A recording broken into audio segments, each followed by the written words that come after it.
Fear can be paralyzing.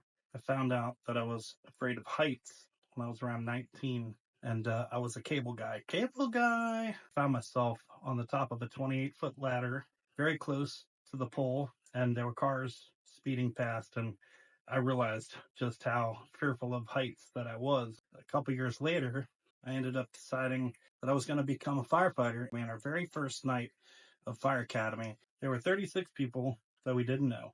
Our instructors brought us outside. It was nighttime. It was 35-foot ladder, and they tied off ropes. So they raised this ladder 35 feet in the air at the tip, and it was held by ropes with people that you never met before as a group, and they were holding this straight up in the air. There was no safety net, no safety line.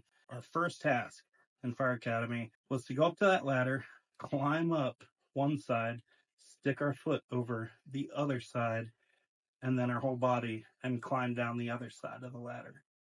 All with people that you don't know holding it. And I remember waiting for my turn, and there was a few people that went before me, and a couple of them went right up to the ladder.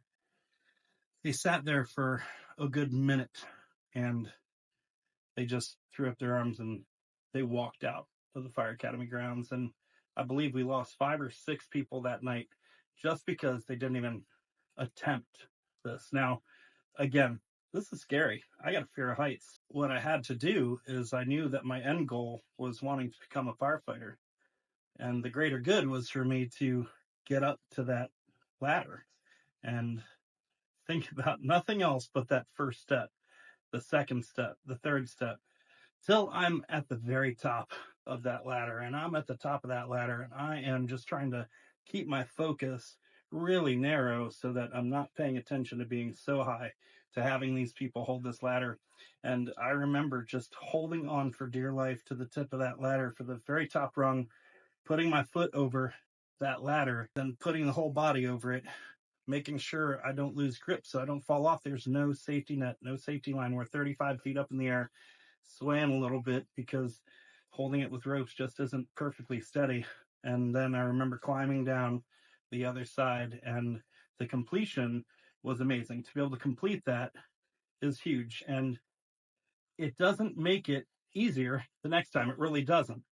Fear is something that will keep reoccurring. You just have to learn how to cope with it, how to get over it, or block it out. A friend of mine, Nick Walenda, says fear is a choice, and it's true.